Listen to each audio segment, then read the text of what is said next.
Dear Abiding Christ Lutheran Church family, grace to you and peace from God our Father and the Lord Jesus Christ. Over the next few minutes, Pastor Craig and I want to update you on various aspects of our church life together during this time of COVID-19. I say our church life together, and yet being together is one of the things we miss so much. We are trying to find new ways for us to be together safely. And with that, we have some updates in this State of the Church address. There are 4 points that we will cover under the rubric of our 4 various teams: the worship team, faith formation team, the management team, and faith in action team. To begin, we are excited to announce another worship service that will be held outside on the lawn beginning Sunday, July 26th at 9:45 a.m., weather permitting, of course. We will be using our available music resources, and being outside, we will be able to incorporate some singing during that worship service. In addition to singing, we will have prayers, scripture reading, a sermon, and Holy Communion. As with our other worship services, you will have an opportunity to sign up if you would like to attend. This will help us in our planning, preparation, and setup for the worship service. We are asking that you bring your own lawn chair, although a few chairs will be available if needed. And there will be X's painted on the lawn in order to show adequate spacing. More space from front to back is needed since we will be singing.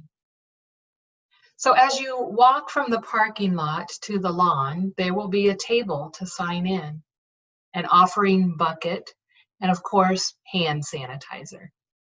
We expect the service to be about 45 minutes, and if it is raining, we will move into Meister Hall.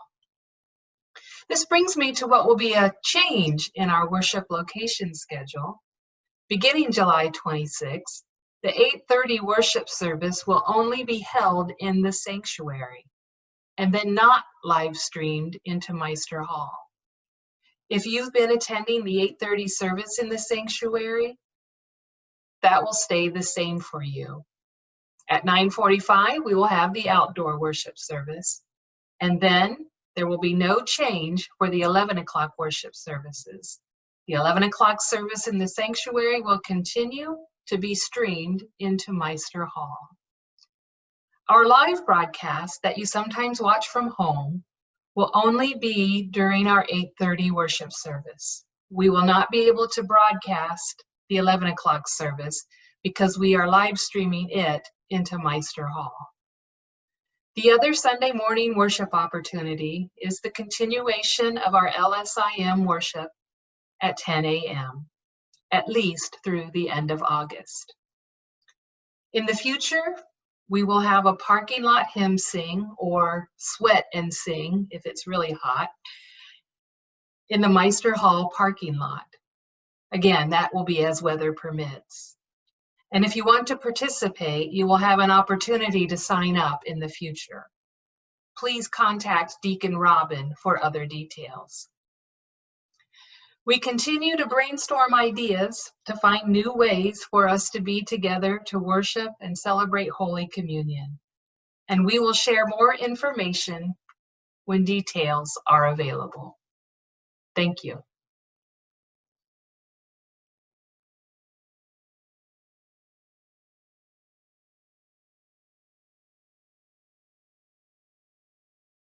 That team has been busy over the summer also trying to figure out new and inventive ways in which we can reach out into our community and continue to do the kind of work that Christian churches are called to do and for which Abiding Christ has become so noted. For example, we're exploring now a renewed relationship with Fish, which is our local food pantry.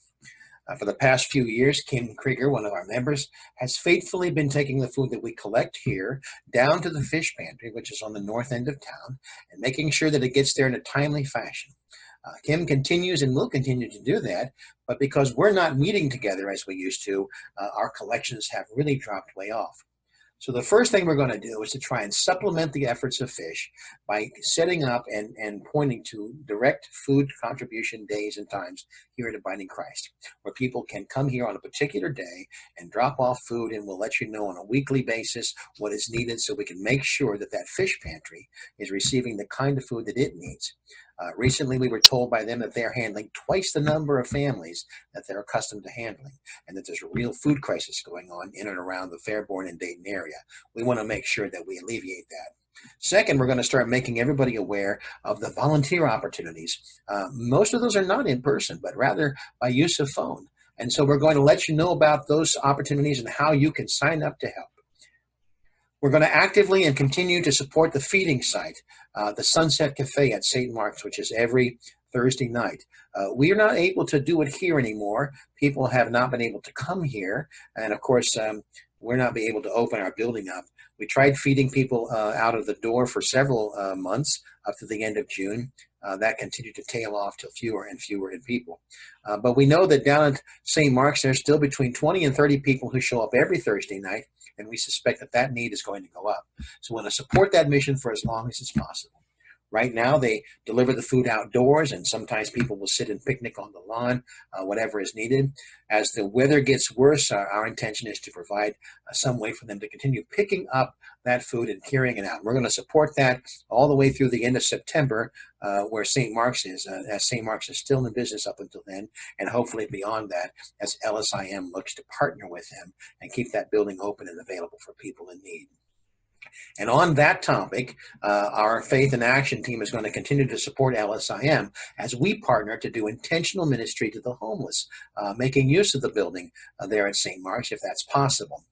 We have in the past been in a partnership relationship with the City of Fairborn, with the Fairborn City Schools, with the Greene County Job and Family Services, with the Fairborn Christian Alliance, and a broad coalition of businesses and services and agencies in and around this city to discuss and to plan and to kind of plow the ground for this effort.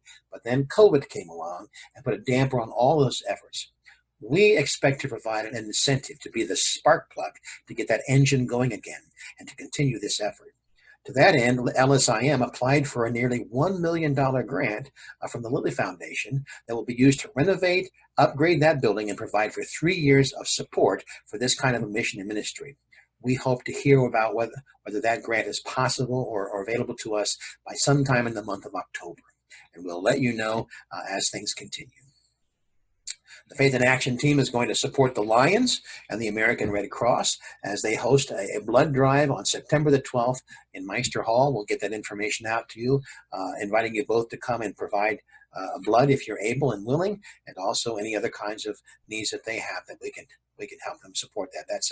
That's a Saturday morning.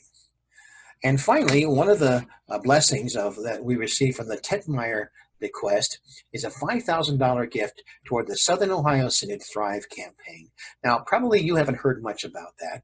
We're going to make sure that that gift goes, and we're hoping that that gift is the first of a larger gift that the Faith in Action team will be proposing through our next year budget, through our Synod benevolence.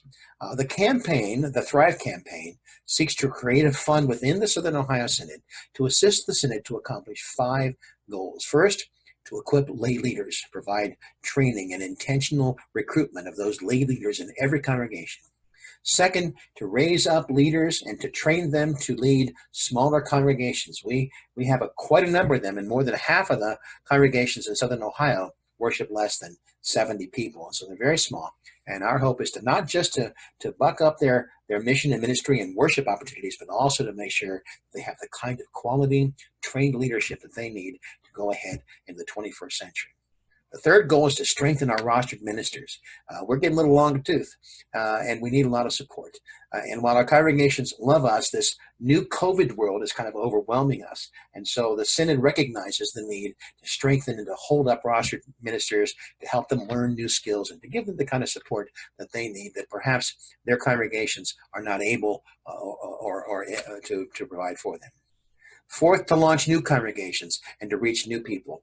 The problem with the congregations we have is that they're put in buildings and places where they may or may not be needed.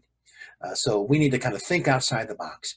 And so the opportunity and the resources to do that is one of the goals that this campaign seeks to provide. And finally, to enhance our worship practices synod-wide. And that means looking at new forms of worship, new ways of worship, to take full advantage of technology. I'm serving on a subgroup that is going to try and bring technology to congregations who have little or no capacity or knowledge of how to do it, to try and give them an online presence. And we've been meeting regularly, and all we need is resources and some help. So these 5 goals are underway right now, and all the money that's raised by this Thrive campaign stays right here in Southern Ohio. It doesn't go to the ELCA for distribution. It doesn't even leave the state. It stays right here. And these are 5 really worthwhile and worthy goals, and I hope that you will also support us when those other opportunities are provided you by the Faith in Action team.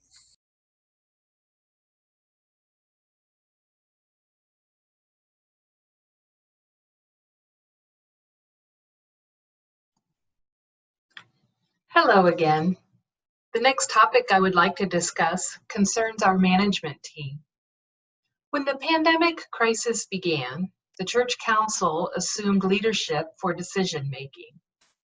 As we institute our safety protocols and return to a new normal, we have begun making the transition back to our 4-team format, with the management team resuming leadership for our ministry groups in that area.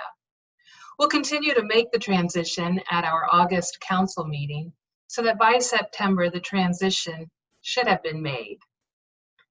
In administration, we have begun a transition for Joyce Haugen's retirement, which we will recognize at the end of September. With the new fiscal year that began July 1st, Joyce began her retirement transition process by going half-time, or 20 hours per week. Julie Ross was hired to begin taking on some of Joyce's duties and to be trained by Joyce during this transition time.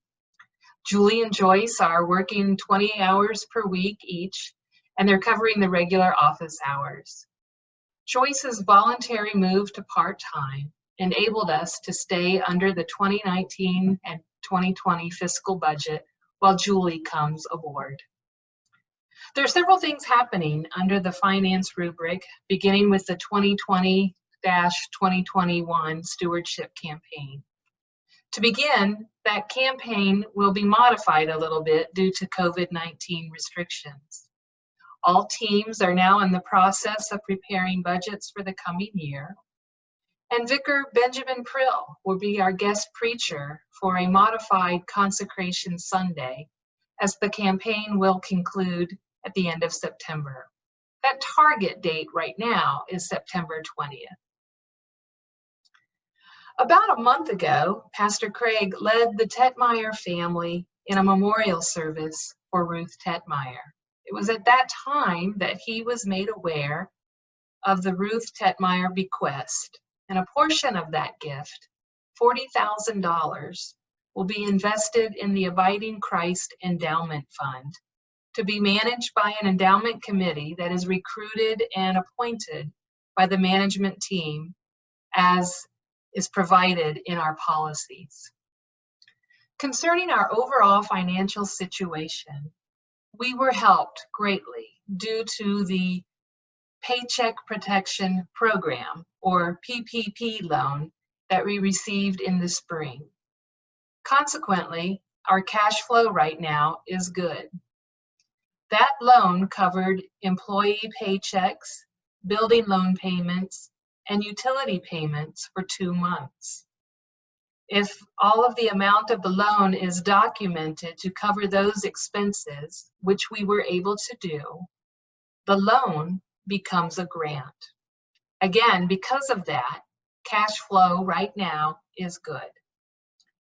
During the spring quarter, congregational giving was about at 93% of what we would have expected under normal circumstances. And that's pretty good. And we thank you for your attention to these financial matters. That said, the last 2 Sundays of June, when we suspended our worship services, and the first Sunday in July, which was the 4th of July weekend, this 3-week giving trend has been quite low. And it's a trend that we do not want to continue. The Finance Ministry Group and Financial Manager Deb Dodson are closing out the books for the fiscal year, and the end of the year reports will be sent out in the next 2 to 3 weeks. Again, we thank you for your continued generosity as we move forward doing ministry in new ways.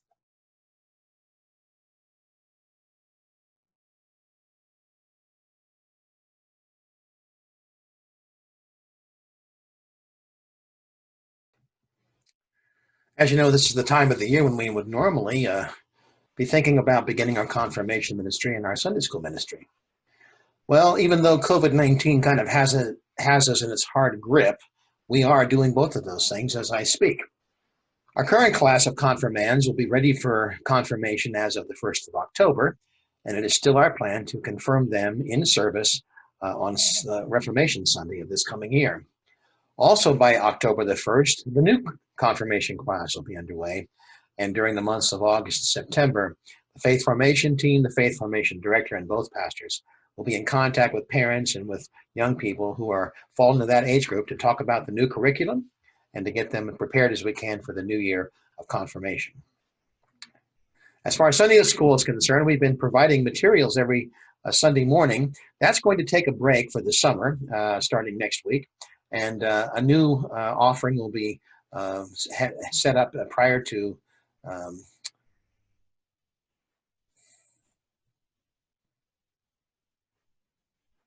as you know, at this time of the year, we would normally be doing planning for both confirmation and Sunday school. While COVID-19 may have us in its grip, planning for Sunday school and confirmation is still what we're about doing right now. The current confirmation class has completed their studies and are preparing to be confirmed on Reformation Sunday this October. They should be ready for confirmation by the 1st of October.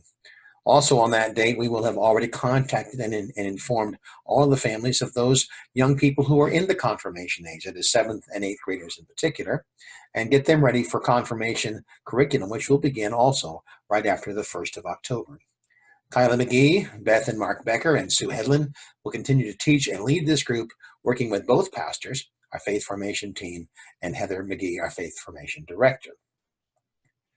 As for Sunday school, well, we have been receiving or sending out materials for families to use ever since the quarantine began. That's going to come to an end as of this Sunday, July the 26th, and the group is going to be taking a bit of a break through the month of August and perhaps part of September as it kind of refocuses its efforts. There will be new Sunday morning curriculum available, and right now we're going to be taking a look at what the schools do, and also studying very closely their reactions and their experiences during the months of August and September. And our expectation is by the time early October comes, we will ourselves be making decisions about in-person Sunday school, distance learning, and those kinds of things. And we'll keep you informed. This is also the time of the year when we would normally be meeting here for Vacation Bible School. Unfortunately, under the current quarantine restrictions, we cannot. However, you have already received an email invitation to do a 3-day at-home Vacation Bible School curriculum, which was sent to you by our Faith Formation director, Heather McGee, called BOLT. Had a chance to look at the video, and it looks like a lot of fun. And our hope is that you will get your kids as age 5 to 13 and perhaps some of their friends involved in those activities. The good thing about BOLT is it can be done at any time of the day. It's designed to last about 90 minutes, so you can do it right after supper time or right before supper time when it's still warm and the sun is still out, and you can invite the neighborhood kids. You can do it 3 days in a row or 1 day a week for 3 weeks or whatever suits your fancy. It's a really good program, and we hope that you'll take full advantage of it. And finally, adult education. The Women's Bible Study is going to be set to start up both in person and by Zoom beginning on August the 5th. A Zoom offering will be offered at 10 o'clock, and an in-person offering at 11 o'clock will meet in the sanctuary. For those who would like to do the in-person Bible study, you will be given the opportunity to sign up in advance using the Sign Up Genius. Thanks for your continued interest in faith formation. Remember, this is a lifelong process, and as we continue to grow and expand our faith formation opportunities, we will keep you informed. Keep the faith.